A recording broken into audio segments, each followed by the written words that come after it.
мене му се јаде. Следете ме, заследите ме, а ви ме следите виртуален. Ајде снимаме.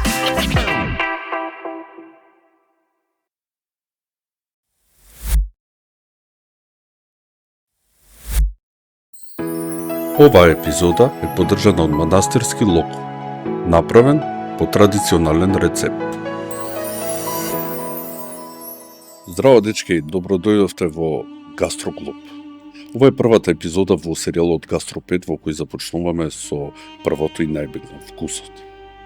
Ако сакаш да станеш одличен готвач и навистина да го разбереш Гастро 5 процесот, треба да започнеш од самите основи. Заборави на предрасудите и на тоа што мислиш дека знаеш за готвењето. Ова е моментот кога навистина ќе влезеш во светот на вкусовите. Првиот и најосновен чекор во процесот на готвењето е да одлучиш што ќе готвиш. Ова може би звучи очигледно, но оваа одлука носи многу импликации кои често ги занемаруваме. Еве замисли вака, ако кажеш ќе готвам пилешко или пак телешко, ти веќе си одредил не само што ќе правиш, туку и главниот вкус. Но со таа одлука доаѓаат уште неколку важни прашања. Едно од прашањата е тоа дали твоите состојки се сезонски, дали се во сезон. Да речеме дека ти се јаде подпечена салата со аспарагус среде есен, или аспарагус актуално, но дали тоа е добра идеја? Аспарагусот е пролетен зеленчук. Ако го купиш надвор од сезоната, квалитетот ќе му биде послаб. Вкусот нема да биде онаков каков што треба, а може би и ќе платиш и премногу за него. Тоа значи дека уште пред да влезеш во кујната си му е намалил шансата на јадењето да биде одлично. Затоа, секогаш внимавај на тоа дали твоите состојки се сезонски. Друго прашање е дали можеш да набавиш квалитетна верзија на состојката по разумна цена, сепак мора и парите да ги мислим. Кога купуваш месо, риба или зеленчук, важно е да знаеш од каде доаѓа и во каква состојба. Само затоа што нешто ни е достапно во маркетот, не значи дека е со висок квалитет. Професионалните готвачи имаат предност. Они знаат каде да купуваат најдобри состојки. Но денес и ние, домашните готвачи, имаме доста опции. Маркетите се преполни, локални пазари, органски производи, па дури онлайн набавка. Најди добар извор и ќе забележиш огромна разлика во вкусите. Исто така, битно прашање е тоа дали можеш да го изведеш рецептот со твоите вештини. Да бидеш добар готвач не значи само да знаеш многу рецепти, туку секако и да ги познаваш собствените граници, да знаеш што можеш, а што не можеш. Многу јадења не излегува добро не затоа што состојките ти биле слаби или пак техниката ти била погрешна, туку поради лошата изведба. Ова е толку важно што има посебен дел во нашиот процес посветен само на тоа, изведбата. Ако пробуваш нов рецепт, започни со нешто што е во рамките на твоите вештини, а потоа можеш да експериментираш. Го имаме и прашањето како изборот на главната состојка влијае на целиот процес на готвење. Изборот на главната состојка е како темел на куќата. Од него зависи се. Еве како. Го дефинира вкусот и стилот на јадењето. А што значи тоа? Ако готвиш телешко, ќе користиш побогати зачини и подолга термичка обработка. Ако е пилешко, ќе одбереш поблаги зачини и побрзо печење. Следно ја одредува готвачката техника. Доколку имаме месо, можеме понекад инстано печено или пак на скара. Ако земеме зеленчук, тогаш можеме со брзо пржење во октава или пак бланширање за да остане крцкаво, или пак ако имаме риба, можеме печена или пак на парија за да не се исуши. Не знам дали сте пробале на парија. Совршена е. Секако влие врз времето на готвењето. Кога имаме цврсти состојки, например компир, говецко, тие барат подолго време. А доколку имаме нежни состојки, лиснат зеленчук и риба, можеме да ги изготвиме и за неколку минути. Потоа диктира кои зачини и додатоци ќе ги користиш. Например, кога би користеле говецко, би ставиле розмарин, бибер и црвено вино. Ако користиме риба, тогаш лимон, копар и бел бибер. Со пилешко би дошло мајчина душица, куркума и лук.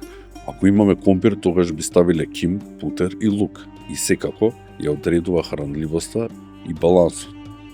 Ако главната сослика е богата со протеини, тогаш треба да ја балансираш со зеленчук и јаглехидрати. Ако е житарка, тогаш додај протеини за да биде твоето јадење заситувачко. Треба да разбереме дека вкусот е темел на овој процес.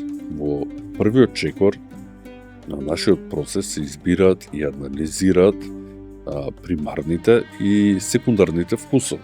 Комбинацијата на овие вкусови во јадењето, наречена структурата на вкусот, е нашата почетна точка на целиот процес. Ако научиш како да размислуваш за вкусот како професионален готвач, ти веќе си направил еден огромен чекор напред во твоето готвење. Кога создаваш или експериментираш со ново јадење, најважно е да размислуваш како состојките ќе се избалансираат, како ќе се надополнуваат и ќе реагираат една со друга. Ова е тој концепт што го нарекуваме структура на вкусот. Откако ќе избереш главната сослика, следниот чекор е да додадеш секундарни вкусови и текстури. Но само ако тие го подигнуваат главниот вкус и го прават твоето јадење многу подобро. Доколку некоја состојка не придонесува за ова, тогаш таа воопшто не треба ни да биде во рецептот. Но како да се изберат комплементарните вкусови и да се создаде едно уникатно јадење. Создавањето хармонични вкусови е уметност, што секој добар готвач постојано ја усовршува.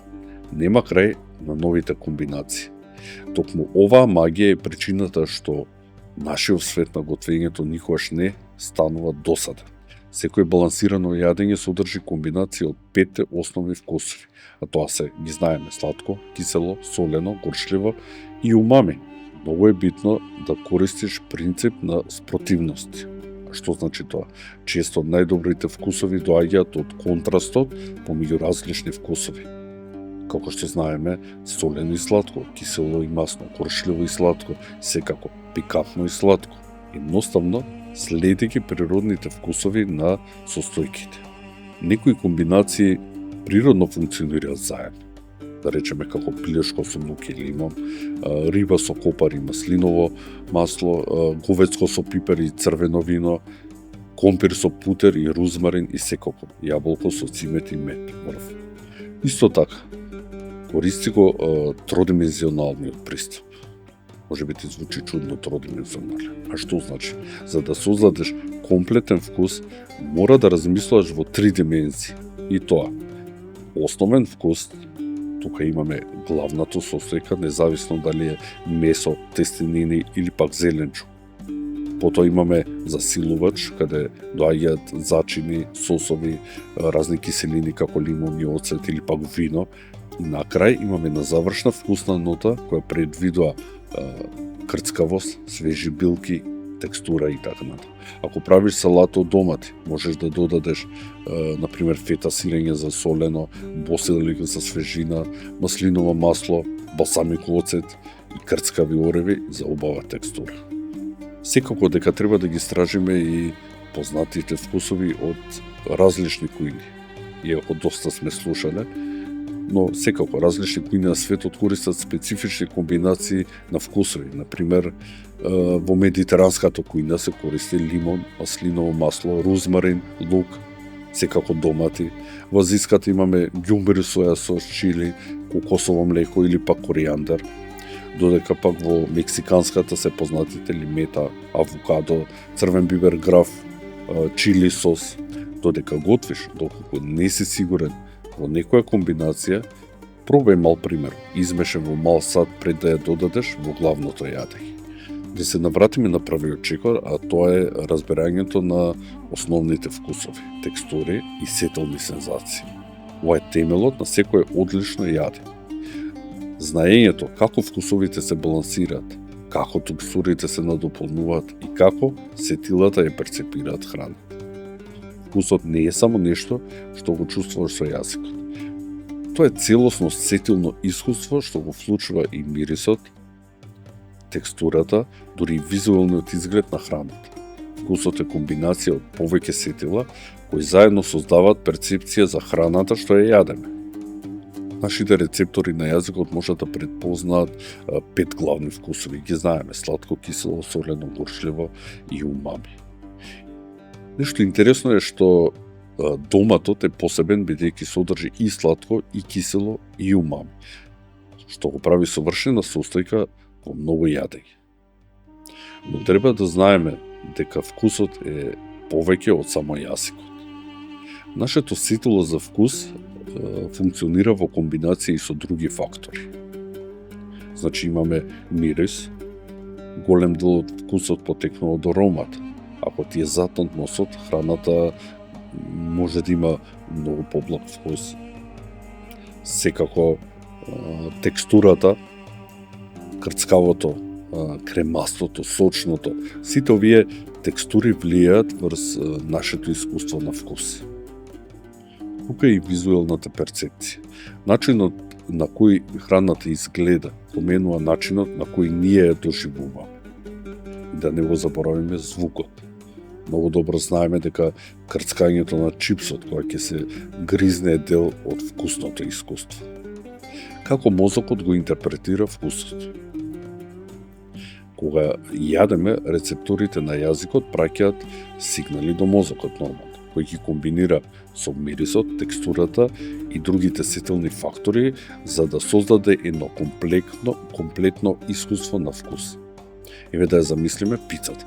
Сирењето е солено и умами, тестото е малку сладко и крцкаво, доматниот сос е киселкаст и сладок, а босилекот дава свежа арома. И секако, мозокот ги спојува сите овие елементи во едно хармонично искуство што ја прави пицата толку неодоливо. Но зошто некои вкусови не се допаѓаат, а други пак не? Во некои случаи едноставно се работи за генетика, што значи дека некои луѓе природно се почувствителни на одредени вкусови, например на горчливи вкусови. Секако постојат и различни навики и култура. Во различни делови од светот се јадат различни комбинации на вкусови, како што претходно споменав. И да не го заборавиме искуството. Ако е некое јадење кој јадеш често, мозокот едноставно се навикнува и може да ти стане омилено. Но како да играме со вкусовите во готвењето? Ако сакаш да создадеш совршено избалансирано јадење, треба да знаеш како да ги коригираш вкусовите. Ако е пресладко, тогаш можеш да додадеш, не знам, лимон или оцет. Ако е премногу горчливо, додади сол или малку мед. Ако пак е пресолено, тогаш додади нешто благо или кисело за баланс. Или пак, ако му фали вкус, пробај да додадеш умами состојка. Например, соја сос, пармезан или пак печорки. Вкусот не е само што чувствуваш со јазикот. Тоа е целосно сетилно искуство што го активира мозокот и буди емоции. Затоа некои јадења носат спомени, а други не прават среќни. Вкусот е многу покомплексен отколку што ние мислиме. Вкусот е комбинација од рецептори за вкус, ароматични молекули и текстилни сензации. Јазикот е покриен со илјадници мали испакнатини кои се наречени папили, кои можат да се видат и со голо око, а секоја од тие папили содржи некакви пупки за вкус, која има од 50 до 100 рецептори за вкус. Иако тие рецептори првенствено се наоѓаат на јазикот, тие се присутни низ целата внатрешност на устата, не знам, горниот дел, на задниот дел од грлото и секако на внатрешната страна на образите. Разбирањето на вкусот не е само за професионалните готвачи. Тоа е клучно за секој што сака да готви подобро, да ужива повеќе во храната и да направи попаметни избори за своето здравје. Кога разбираш како вкусовите функционираат, ти можеш да балансираш јадење без да следиш рецепти, или ако е пресладко, додаваш киселина, малку коригираш, да создаваш свои уникатни комбинации и секако да ги подобруваш старите рецепти со мали измени. Ако правиш сос за паста и вкусот е тап, може би му фали малку сол или пак да додаш лимон или оцет, за да биде повкусен. Кога знаеш како вкусовите работат заедно, почнуваш да уживаш повеќе во оброците.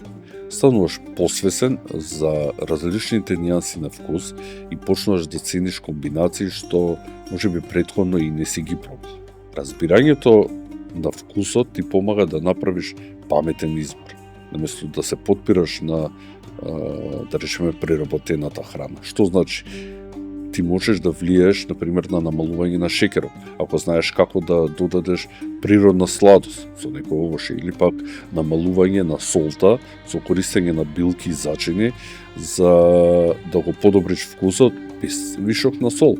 И секако, заменување на нездрави сосојки, односно префрлување на природни извори на умами, наместо некакви вештачки засилувачи на вкус. Ако разбереш како вкусовите се надополнуваат, можеш и подобро да спаруваш храна со пијалоци. Например, ако јадеш стек, чаша црвено вино ќе го надополни вкусот на месото поради танините што ги содржи. Многу е битно да знаеш зошто нешто ти се допаѓа или пак не. Колку пати си пробал некое јадење и си помислил, па нешто му фали на ова јадење. Кога знаеш што прави да храната биде вкусна, полесно ќе препознаеш што треба да се подобри. Ќе разбереш зошто некои комбинации се толку популарни. Например, чоколадо со портокал, мед со сенф и секако ќе можеш да откриеш нови вкусови што можеби никогаш не си ги. Разбирањето на вкусот е тајното оружје на секој љубител на храна. Без разлика дали готвиш дома или пак експериментираш со нови вкусови или едноставно уживаш во добар оброк, познавањето на вкусот ќе ти помогне да јадеш подобро, да готвиш подобро и да уживаш повеќе. Разбирањето на овие 5 основни вкусови и нивната интеракција е клучот за создавање совршено и избалансирано јадење. А добро избалансираните вкусови пак создаваат хармонично кулинарско искуство. Додека пак лошо избалансираните остава чувство дека нешто недостасува. Во следната епизода продолжуваме да збориме за вкусот. Ќе збориме поединачно за основните вкусови и останатите битни елементи за едно совршено, избалансирано искуство вкус. Следете го Гастроклуб за повеќе епизоди од серијалот Гастро 5.